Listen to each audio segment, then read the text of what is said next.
Assalamualaikum warahmatullahi wabarakatuh. Halo semuanya, perkenalkan nama saya Nur Fadila Pasha dengan NIM 8775700285. Saya mahasiswa Universitas Terbuka Program Studi Pendidikan Guru Sekolah Dasar UPBJJ Kabupaten Rokan Hilir, Salut Negeri Seribu Kubah. Pada kesempatan kali ini saya ingin memenuhi tugas tutorial 3 mata kuliah Filsafat Ilmu. Selamat menyaksikan. 1. Makna pilar dalam konteks pendidikan. Pilar dalam konteks pendidikan dapat diartikan sebagai dasar, landasan atau tiang penyangga yang menjadi pedoman dalam menjalankan seluruh proses pendidikan. Sebagaimana sebuah bangunan memerlukan tiang yang kuat agar dapat berdiri kokoh, pendidikan juga memerlukan nilai-nilai dasar yang menjadi acuan dalam membentuk manusia yang berilmu, berkarakter, dan memiliki keterampilan hidup. Pilar pendidikan tidak hanya berfungsi sebagai pedoman bagi guru dalam mengajar, tetapi juga menjadi arahan bagi peserta didik dalam mengembangkan potensi dirinya. Dengan adanya pilar pendidikan, proses pembelajaran tidak hanya berorientasi pada pencapaian nilai akademik, tetapi juga pada pembentukan moral, etika, dan kepribadian yang baik. Analisis isu kontemporernya, saat ini pendidikan nasional menghadapi berbagai tantangan, seperti pengembangan teknologi yang sangat cepat, meningkatnya penggunaan media sosial di kalangan pelajar, penyebaran informasi yang tidak valid, serta menurunnya interaksi sosial secara langsung akibat ketergantungan terhadap perangkat digital. Di dalam kondisi tersebut, pilar pendidikan menjadi semakin penting karena dapat menjadi fondasi dalam mengarahkan peserta didik agar mampu memanfaatkan teknologi secara bijak. Contohnya, banyak siswa menggunakan internet untuk mencari informasi tugas sekolah. Yang kedua, media sosial dapat menjadi sarana belajar sekaligus sumber informasi yang belum tentu benar sehingga memerlukan kemampuan berpikir kritis. Yang kedua, prinsip dasar pendidikan menurut Ki Hajar Dewantara. Ki Hajar Dewantara dibagi menjadi 3. Yang pertama, Ing Ngarso Sungtolodo, yang kedua Ing Madio Mangunkarso, yang ketiga Tut Wuri Handayani. Nah, yang pertama, Ing Ngarso Sungtolodo, di depan memberi teladan. Prinsip ini menekankan bahwa seseorang pendidik harus menjadi contoh yang baik bagi peserta didiknya. Keteladanan merupakan salah satu metode pendidikan yang paling efektif karena peserta didik cenderung meniru perilaku yang mereka lihat setiap hari. Guru tidak hanya mengajarkan ilmu pengetahuan, tetapi juga menunjukkan sikap disiplin, tanggung jawab, kejujuran, dan etika yang baik dalam kehidupan sehari-hari. Analisisnya di era digital. Pada era digital, guru dituntut menjadi teladan dalam penggunaan teknologi. Guru harus menunjukkan cara menggunakan internet secara positif, menghargai hak cipta, menjaga etika komunikasi digital, dan memanfaatkan teknologi untuk hal-hal yang bermanfaat. Contoh aktualnya, guru tidak menyebarkan informasi yang belum jelas kebenarannya. Guru menggunakan media digital sebagai sarana pembelajaran yang kreatif, dan guru mengajarkan pentingnya mencantumkan sumber ketika mengambil informasi dari internet. Nah, yang kedua, Ing Madio Mangunkarso, di tengah membangun semangat. Prinsip ini menjelaskan bahwa guru harus hadir bersama peserta didik untuk membangun motivasi, kreativitas, dan semangat belajar. Guru bukan hanya sebagai pemberi materi, tetapi juga sebagai pendamping yang membantu peserta didik menemukan potensi terbaik dalam dirinya. Guru perlu menciptakan suasana belajar yang aktif, menyenangkan, dan memberikan ruang bagi siswa untuk berpikir kritis serta berinovasi. Analisisnya di era digital. Dalam pembelajaran digital, guru berperan sebagai fasilitator yang membantu siswa memahami berbagai informasi yang tersedia di internet. Guru juga perlu mendorong siswa agar tidak hanya menjadi pengguna teknologi, tetapi juga mampu menciptakan karya melalui teknologi.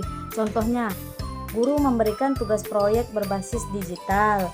Guru bisa mengadakan diskusi daring yang melibatkan seluruh siswa Dan guru juga bisa mendorong siswa membuat video edukasi atau presentasi digital.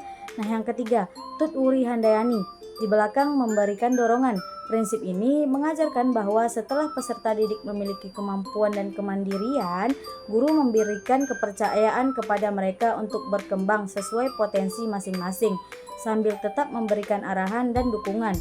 Tujuan dari prinsip ini adalah menciptakan peserta didik yang mandiri, percaya diri, dan bertanggung jawab terhadap proses belajarnya. Analisisnya di era digital memberikan kesempatan besar bagi siswa untuk belajar secara mandiri melalui berbagai platform pembelajaran. Namun, kebebasan tersebut tetap memerlukan pengawasan dan bimbingan agar siswa tidak terjerumus pada penggunaan teknologi yang kurang tepat. Contoh aktualnya, guru memberikan kesempatan kepada siswa mencari referensi sendiri melalui internet. Guru juga bisa mendukung siswa mengikuti kursus online sesuai minatnya. Yang terakhir, guru bisa menjadi pembimbing siswa dalam mengembangkan keterampilan digital dan kreativitas. Yang ketiga, relevansi pilar pendidikan Ki Hajar Dewantara di era digital. Ada 4 tahapan yang akan kita bahas. A. Relevansi dalam pembelajaran daring. Perkembangan teknologi memungkinkan proses belajar dilakukan tanpa batas ruang dan waktu. Namun, pembelajaran daring sering menimbulkan tantangan seperti kurangnya interaksi sosial, rendahnya motivasi belajar, dan kesulitan memahami materi. Prinsip Ki Hajar Dewantara dapat menjadi solusi dengan menempatkan guru sebagai teladan, motivator, dan pembimbing selama proses pembelajaran berlangsung. Contohnya, yang pertama, guru membuat video pembelajaran yang menarik. 2. Guru memberikan umpan balik terhadap tugas siswa. Yang ketiga, guru menciptakan suasana diskusi yang aktif melalui platform digital. Yang B. Relevansi dalam literasi digital. Literasi digital menjadi keterampilan penting pada abad ke-21. Peserta didik harus mampu mengakses, memahami, mengevaluasi, dan menggunakan informasi secara bijaksana. Prinsip pendidikan Ki Hajar Dewantara dapat membantu siswa menjadi pengguna teknologi yang bertanggung jawab dan kritis terhadap informasi yang diterima. Contohnya, pertama, mengajarkan cara membedakan berita fakta dan hoaks. Kedua, mengajarkan etika berkomunikasi di media sosial. Dan yang ketiga, mengajarkan keamanan data pribadi di dunia digital. Yang C, relevansi dalam pembentukan karakter.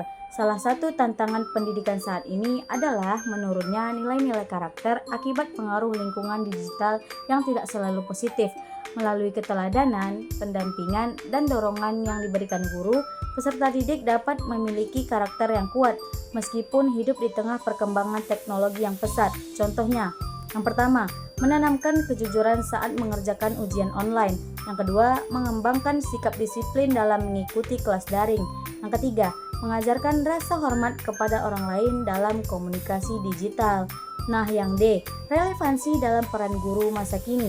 Peran guru telah mengalami perubahan.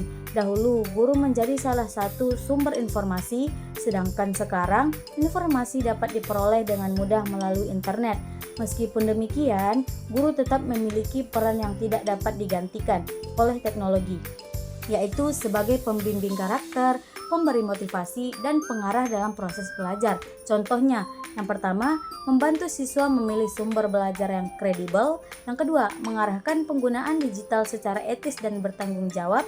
Yang ketiga, membimbing siswa dalam menyelesaikan masalah kehidupan nyata. Yang keempat, refleksi pilar-pilar pendidikan dalam menjawab persoalan pendidikan nasional. Persoalan pendidikan nasional pada saat ini, yang pertama, rendahnya literasi membaca dan literasi digital. 2. Penyalahgunaan teknologi oleh peserta didik. 3. Menurunnya etika dan karakter generasi muda. 4.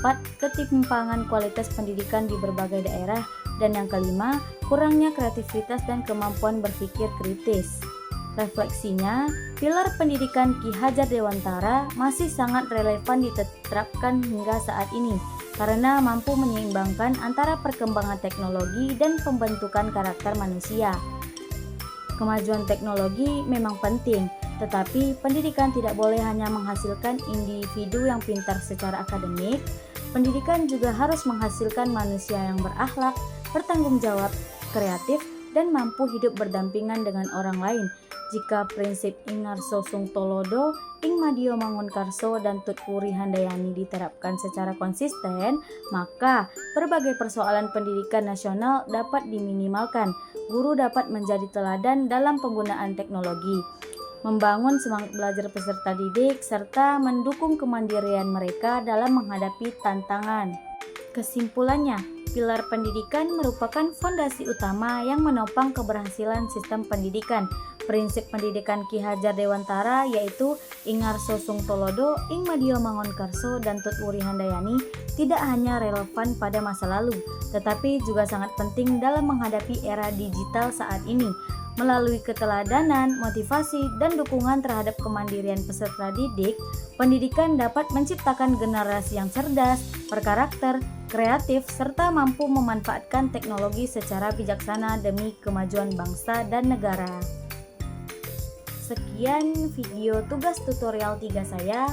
Mohon maaf jika ada kesalahan atau kekurangan. Saya tutup dengan wassalamualaikum warahmatullahi wabarakatuh.